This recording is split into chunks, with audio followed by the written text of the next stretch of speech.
Riffing dangerous matches. Hey guys, welcome to another edition of Ego on Break. I'm your host, Dynamite J. Andrews. Got the Mississippi Madman, and he's always thirsty.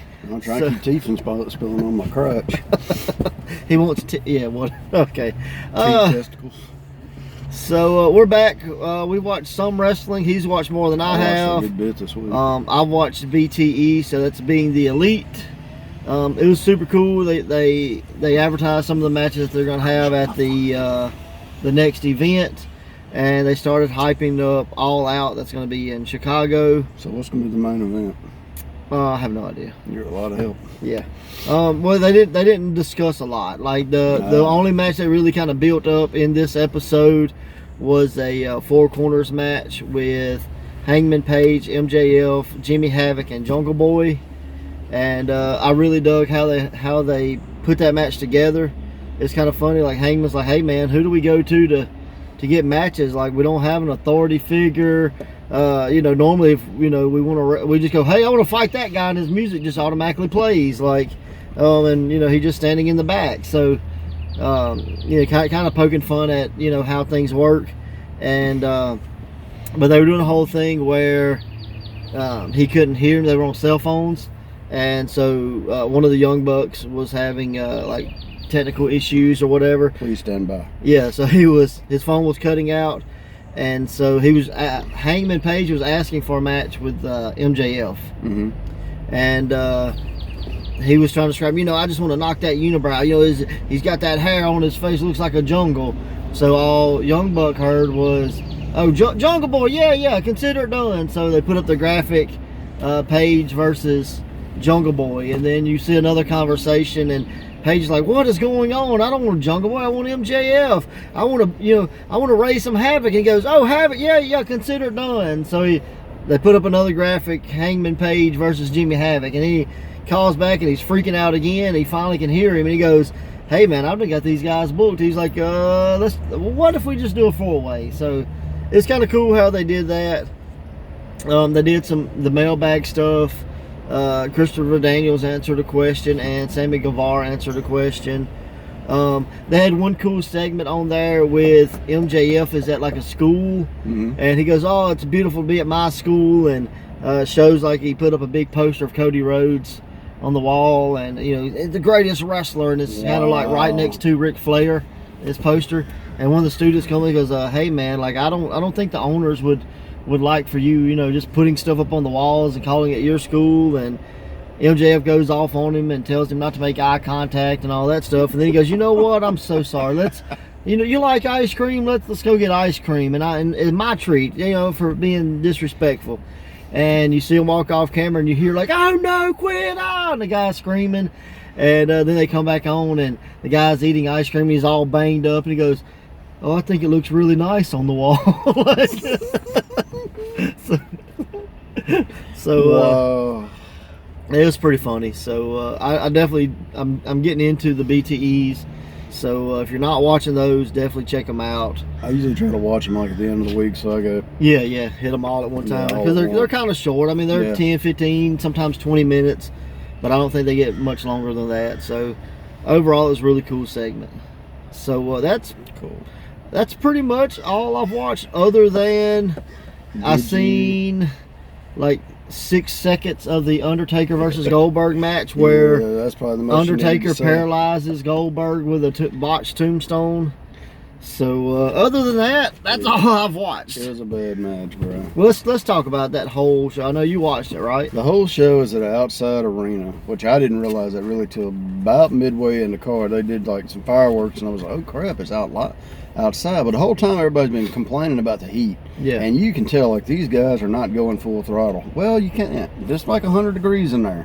They're dying. Yeah. And the announcers and the commentator people, and you can see they're just pouring sweat. and they're talking like, I've lost 11 pounds sitting out here in the first hour. Wow. And they were dying.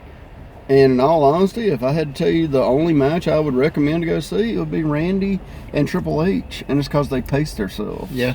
and it was actually a decent match. Okay. Bobby Lashley and Braun go out there. Bobby looks like he is standing in a shower the whole time he's out there. He is dripping He so much sweats anyway. Bro. He Oh, bro, sweats so you much. try 100 degrees. He was blown. I mean, it wasn't blown up, but I mean, it was just, hell, he picked up Braun, did the power slam on him. Yeah. And they actually had a pretty good big guy match. In all honesty, their match was very short, which probably, if the Undertaker and Goldberg would have been smart, they'd have done the same thing. Yeah. But it was just so hot. I mean, I could tell what was killing them. I was like, y'all ain't never had to work Battlezone in McGee where it's 195 degrees. Or Pearl. Yeah, or Pearl. Yeah, Exactly. for pro wrestling. I still think McGee had it beat because that little bitty old room with all them people, that was body heat plus sun outside plus just hell. Yeah. Summertime in Mississippi with no air conditioning is tough, but I'm Humidity sure it's sucks. just as bad in Saudi Arabia. That's what I was thinking. I'm like, well, hell, that's a dry. It got to be a dry heat over there. So it was. I could tell that's what was killing these guys. Mm-hmm. So when Taker and Goldberg go out there, these guys are both in their 50s. Ring rust. Bro, I didn't want to see the match, in all honesty, but it was so bad, like I had to watch it. Right. It was like $5 wrestling, the trailer. I've never went and watched the whole show, but the trailer was worth watching. Well, like I dug the idea of Goldberg versus I Taker, got it. And at the another build up place, to how it could have fun been it could have decent. been, but it's one of those like, you know, it's like you go see the legend from the '80s, and you know they got the picture of him when he was, you know, from 1980.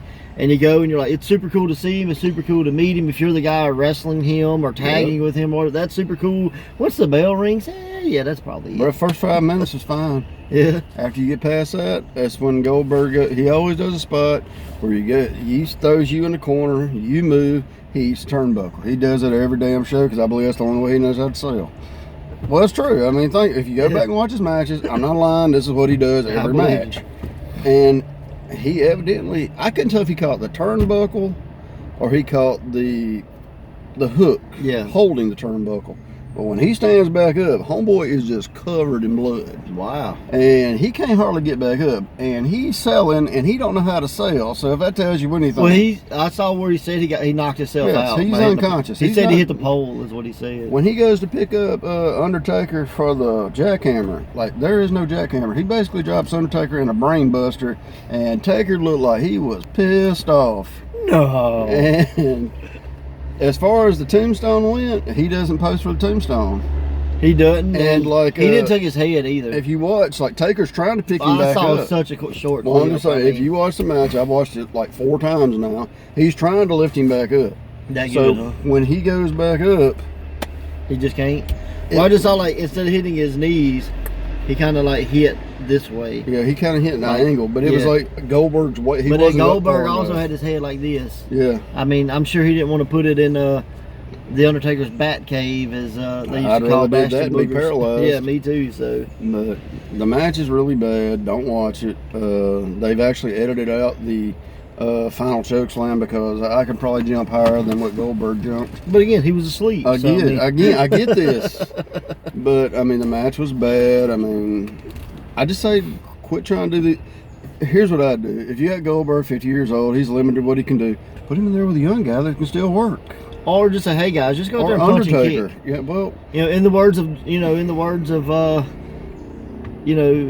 great trainer, and I'm not gonna mention his name because he may kick my butt, but jazz hands, man. Give them the jazz hands. Well. You know what I mean?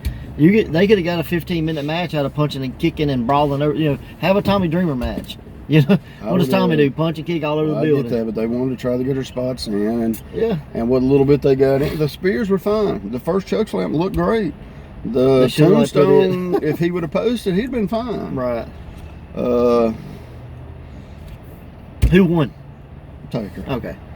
And he sets up and he just has this irritated look on his face, like, and then he made $9 million. So. Well, I get he made a lot of money, but like I said, he was happy. A lot of people were like, "You had this great legacy, and it's kind of like you're tarnishing." Yeah. And I'd agree with it. Yeah.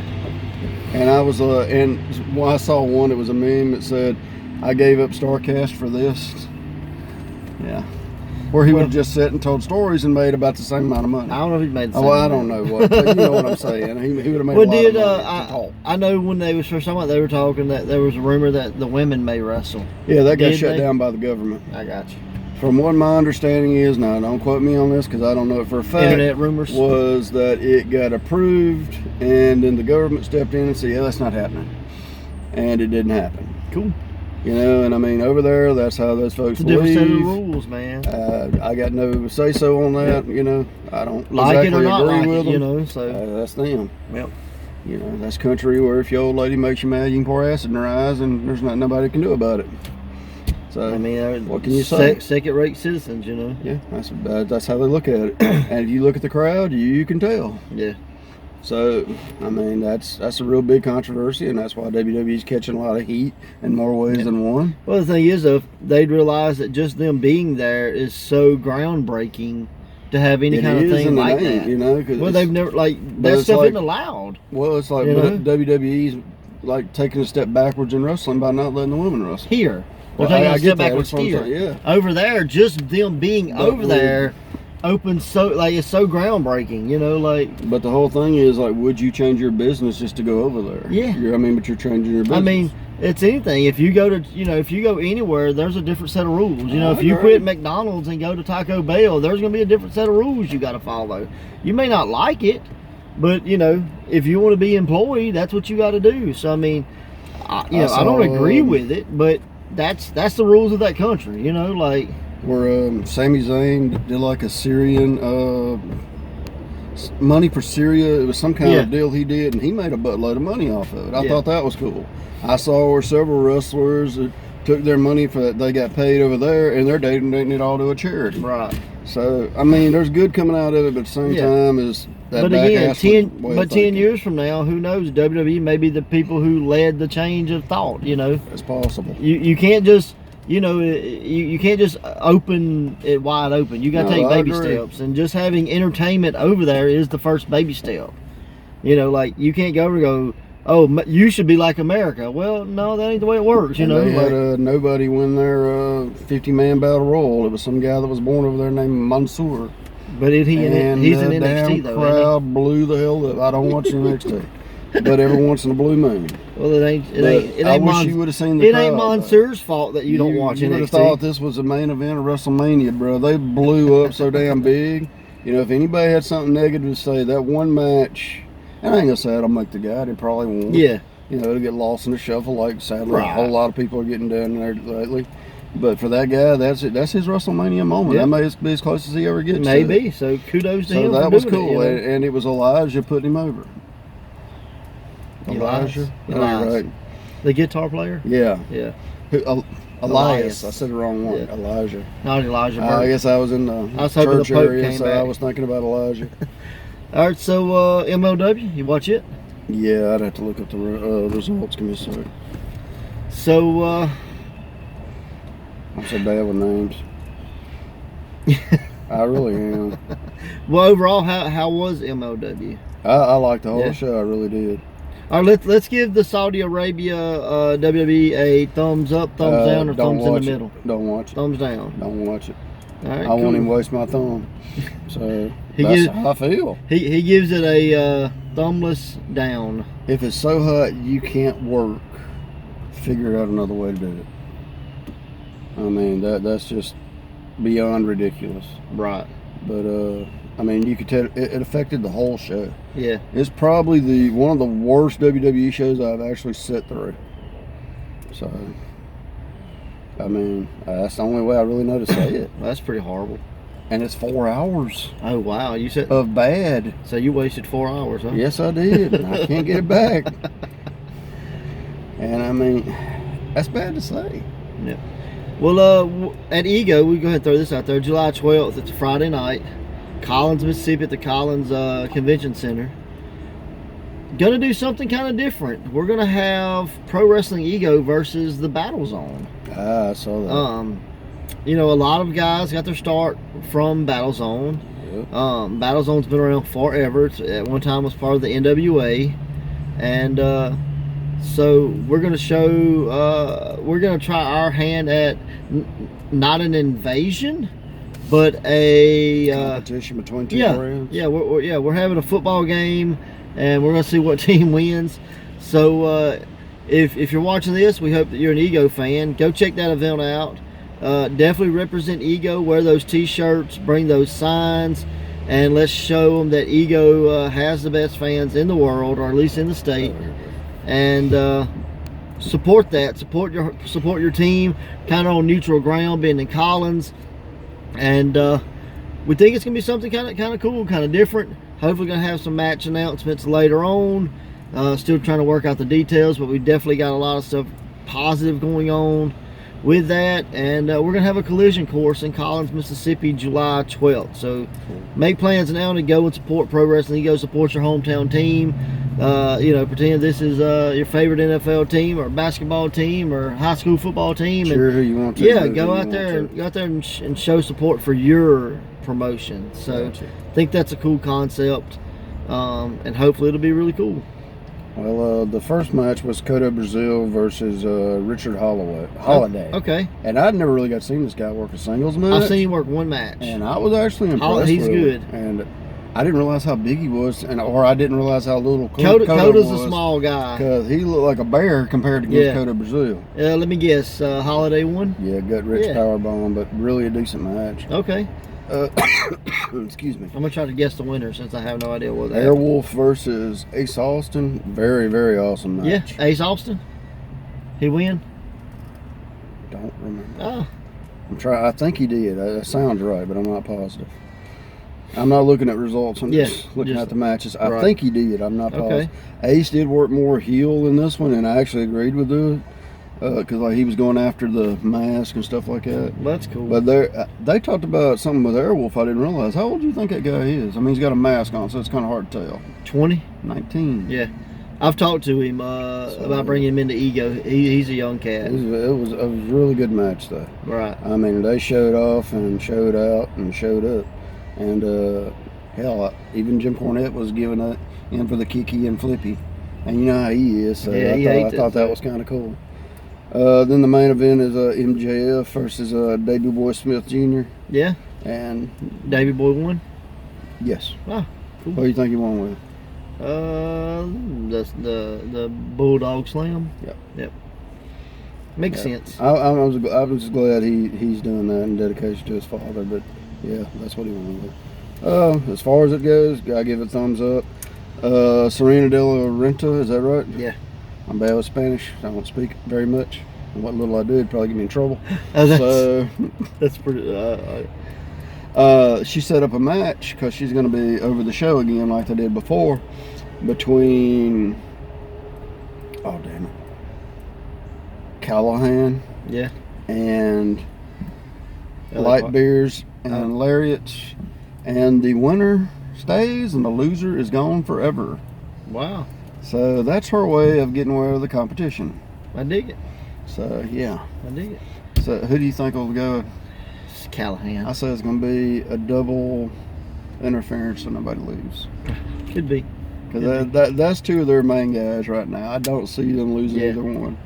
Well, speaking of you not knowing Spanish, on BTE, Matt Jackson gets an envelope that just says Lucha and has a bunch of question marks on it. It's got like a DVD hanging out of it. It's like all ripped open. He's like, we even have a DVD player? And he goes, oh wait, this is being the elite. I know what works. So he puts it in the microwave and he goes, nope, that didn't work. So he puts it in the crock pot and he turns the crock pot on. He opens the cabinet door and then there's a screen. He goes, knew it'd work. And so they're like, somebody's like filming the Lucha Brothers like at a corner. Like one's on the phone, the other one walks up. And so he watches it and then he shuts the door and he goes, well, I wish I understood Spanish. I have no idea what they're saying. And then a graphic pops up for the next show and it's going to be Young Bucks and Kenny Omega versus Lucha Brothers and a mystery partner. So that's kind of cool. So one of the whole fact they're making fun of like DVDs and stuff like that it's kind of, nobody does that really. I like a hard copy. Yeah, me too. I mean, I do too, but it depends on who you are. Yeah, but it's just kind of cool. Like, I think last time they put it in like the desk drawer and it played. So this time we put it in a crock pot and it opened the cabinet and there's a screen in the cabinet. So it's kind of cool. But that was kind of funny. But you got toys. I made good on a trade that we made. Yeah. And you want to show those off? Sure. We got holding hands Jericho and Raven. These were oddball figures when Yes, they came out, but once I got them in my possession, like, they're really kind of fun. That's before you broke down the walls of Jericho, Yeah. and he was in WCW. But he was still behind the wall. Jericho had magnets in his feet and his hands, and not all of them do. And then Raven. So, but they were like power slammers or something like that. I can't remember what they remember were called. the name, but yeah, if you. But the reason I didn't keep them is because they stand in splits at all times. Yeah, like this is gonna be impossible to stand them up. Yeah, they were kind of weird. I mean, they're fun to like just sit there and kind of play with. Yeah, I love it. I've always wanted a Raven. Like Raven was always hard to find, man. Yeah, and so those were cool. But and then you had posing Hollywood Hogan, holding back Hogan, and I'm looking at it's something here that I think you stuck in the back. Now, if you look at his arms, it flexes forward. So it may have like went on like a little gun. Yeah, that's what I'm saying. I believe like a gun maybe did like a grapple. So oh, you know what? They did have these two guns, and the guy would go on them, and they were supposed to kind of be like Rock'em Sock'em Robot. Yep. There's your Rock'em. Matter of fact, I think, yeah, I bet that's what it was. So, and it probably went in there. As you squeezed it, it would turn that. And make it go. So I'm just taking a wild guess on that. If anybody knows, yeah, let us know in the comment section. And then we got Bret Hart here. He has the Von Erich claw. Because that was a specialty of Bret Hart. Yeah, never. And it's either that or he, you can turn his wrist and he's doing the Booker T thing. And then he can do the Popeye, the Sailor Man elbow, uppercut. Yeah, a little loose joint there. So, he can wind that up and give you the bionic elbow. But yeah, there's Bret. So he's pretty cool. But yeah, as you can tell, I like the 90s and 80s. But yeah, I thought it was cool. It was a good trade for me. So I don't know about you. Yeah. Oh, I dug it, man. I got that the history of professional wrestling in comic book form. Yeah. So have you got to read any of it? I haven't. I put it on my bookshelf, and that's as far as I made it. With the other it's really 30 cool books I haven't read yet. The whole format of the book is a comic book, and it tells. Yeah. I ain't gonna say everything in detail, but it hits but all the high points. Heavy detailed, and it's. I mean, I kind of scanned through it. If you get a chance, look it up. You might want to buy it. I accidentally found it in Books A Million, and I was just in there. Yeah. So, hey guys, that's been this episode of Ego on Break, and we're going to end this as all WWE in the late 80s, early 90s ended, as Hogan must pose. Rawr, look at that. Rawr. Show them all, Hulk. Get it on. Rawr. Later, guys. Watch wrestling.